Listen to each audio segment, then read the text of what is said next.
we've talked a lot about that coming up in 2024.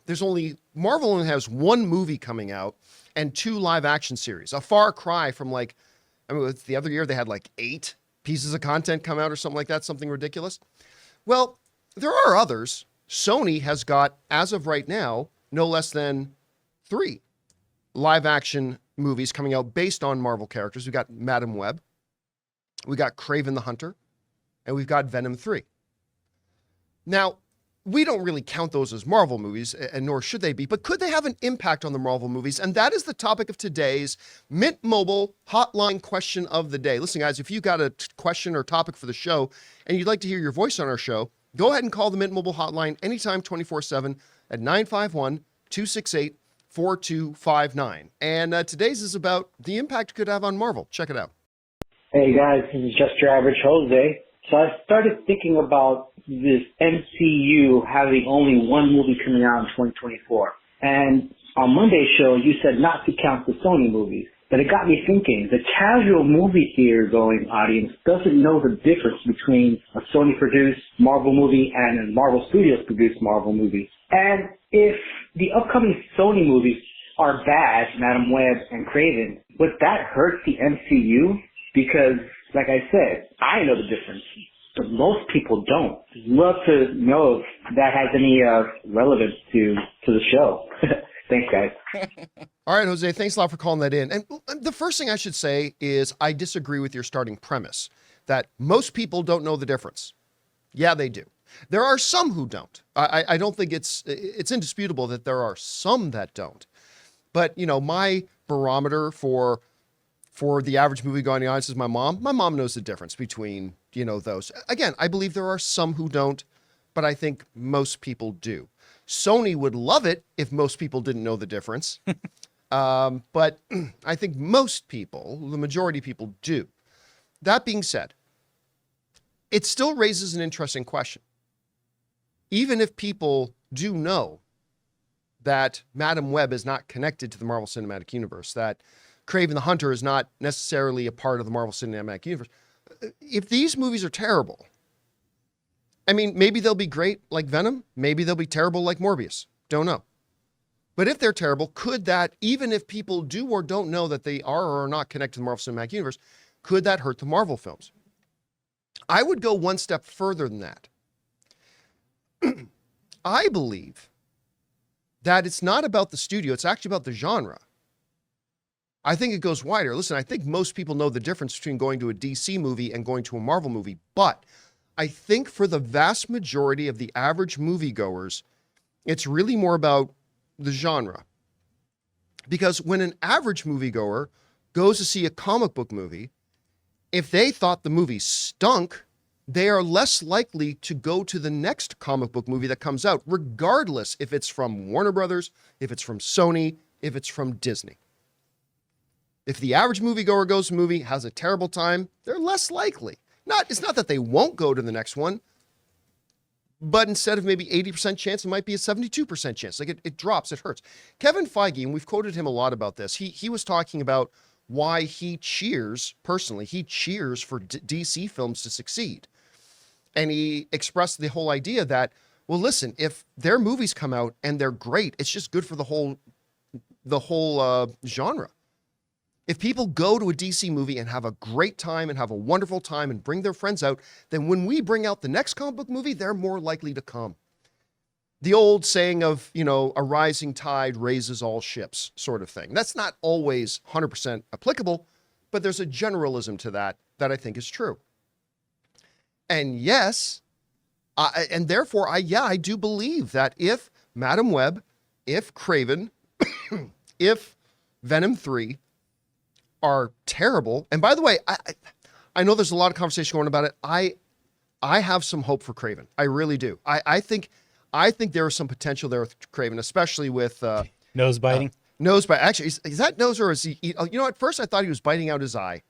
I thought he was literally biting out the guy's eye, which I thought, Chris shouldn't watch this. No. But I personally have That's some. His nose. With what's his name, Edgar Allan Poe. What's the real actor's name?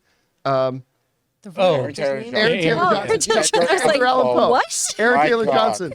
With Aaron Taylor Johnson, kick-ass, playing the role. I've personally got some hope in this. Madam Web looks intriguing.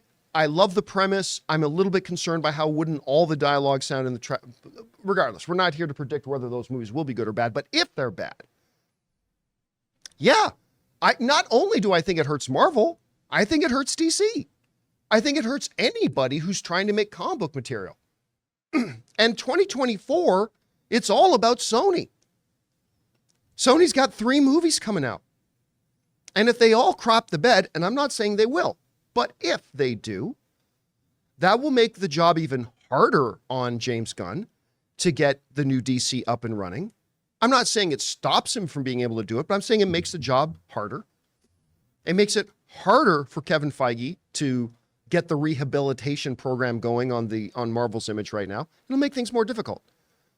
So, one, yeah, I think the audience knows the difference between Sony movies and Marvel movies, but I don't think that's relevant. I think it's about the genre, and I think if these movies are terrible, it can hurt Marvel and DC and anybody else trying to make comic book material. Guys, we want to take a moment to thank a sponsor of today's video, Mint Mobile. Give yourself the gift of insane savings this holiday season with Mint Mobile's best wireless deal of the year. Right now, when you switch to Mint Mobile and buy any 3-month plan, you'll get another 3 months for free. That's 6 months of premium wireless service for the price of 3. And Mint Mobile lets you order and activate from home while saving tons on phone plans starting at just $15 a month. Seriously, I can't think of a better gift than turning an overpriced wireless bill into just $15 a month with Mint Mobile. I've told you guys many times, since switching to Mint Mobile, I am spending less than a third on my mobile service plan with Mint than I was on the previous big carrier who was my provider. By going online only and eliminating the traditional cost of retail, Mint Mobile passes the significant savings on to you. All plans come with unlimited talk and text plus high-speed data delivered on the nation's largest 5G network. Use your own phone with any Mint Mobile plan and switch easily and effortlessly with eSIM. So again, for a limited time, buy any 3-month Mint Mobile plan and get 3 more months free by going to mintmobile.com/Campea.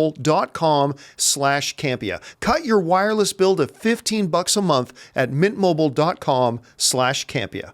Anyway, Chris, it's going to be a really interesting year. I don't think we have any DC films coming out in 2024. We have only one Marvel Cinematic film coming out. Mm-hmm.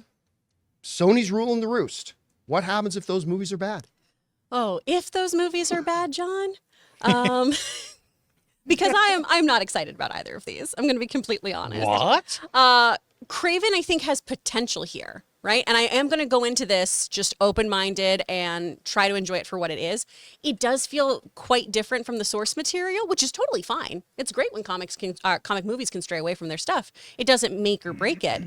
But I have just heard about so many problems here, so many different writers being brought on, leaving, others coming on. When that trailer or that little sneak peek was released to us at CinemaCon, I knew several writers who had just been brought on that week to write for that movie that was being shown to us. So that doesn't really bode well for me. Madam Web, I could not be less excited about this. That trailer lowered my intrigue in this so much. Mostly because the actual character of Madam Web is so fascinating to me, and I'm not quite sure what this still is supposed to be here. I don't really understand how she's bringing these women together. I don't understand who these women are. And that's fine. The movie will tell me, I'm sure. But I'm just not particularly jazzed about it. It does affect all comic book movies as a whole. Now, people like my mom do not understand that these are different groups. She thinks that Spider-Verse is part of the MCU, thinks that the comics are directly tied. She thinks it's all one big thing. And so usually I do have to explain to her, oh, no, this one's a different studio. Oh, no, this one's affiliated with somebody else. No, these aren't connected. These kind of are, I guess, in a way. No, Superman's not going to fight the Hulk. Exactly. A bunch of those pop up. So I think for your general movie-going audience, it is more of that idea of coming back to the idea of superhero fatigue, or more importantly, mediocrity fatigue, right? These movies do need to do well so that audiences go out to see them. We had an amazing film in Guardians of the Galaxy, right? And I think that movie could have probably even done even better if, there was a better boom of movies coming out around that time, right? If people were more excited about Marvel movies. So I think, one, they have to do well just so everyone else can kind of rise up.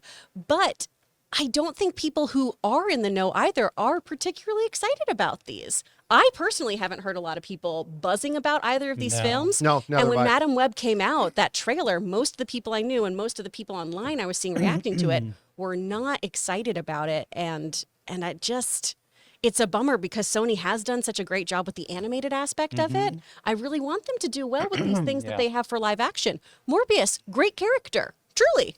It would have been great if that movie was great. Kraven, such an interesting character. I would love for this movie to be great. I love Aaron Taylor Johnson. Madam Web, again, super cool character that not a lot of people know about unless you kind of like rabidly watched the 90s animated series. Oh, yeah, or that was Disney. great. She was so good on it. Yeah. And the voice was done by Stan Lee's wife. Oh, wow. I never knew that. Yeah. So really, really great stuff in their hands that they seem to just kind of keep fumbling. And that's a bummer for all of us. And it also means that a lot of these kind of B, C, other tier characters that most people don't know about, we're less likely to see in future movies. And that's the real shame here because comics have so many great, juicy characters that are just lower tiers that we usually don't hear about. Iron Man was a BC lister, honestly, until the Marvel Cinematic Universe raised him up. And that's what we really love about these comic book movies is as comic book fans getting to see some of those B-side characters get up there and everyone else fall in love with them. Well, the problem is, though, that MCU has brought up too many B and C side characters and then not connecting anything and then being like, we'll explain it later. Yeah, in now 10 it's just years. spaghetti at a wall. Yeah, so. Well, then there's the counterbalance to all that. Okay, so like what if Kraven isn't good? What if Madam Web isn't good? Well, then you also got to see, can, say, a Venom 3 and Deadpool 3 balance that out? Like if Deadpool 3 is, I have no doubt it's going to be awesome. Venom 3, I really like the first two Venom movies. I have high belief that this is going to be good too. So can that balance it out? Can they, negate themselves maybe, Maybe, maybe not. We'll have to wait and see. But hopefully this is all just speculative and, that Madam Web is great. Hopefully Kraven is great. We'll have to wait and see. Hey guys, thanks so much for watching this video. Make sure you like the video, leave a comment, and subscribe to our channel. And don't forget, we have a daily podcast called the John Campea Show podcast, available on Apple Podcasts, Spotify, or your favorite podcasting app of choice. Go and subscribe to it today so it'll be there when you need it.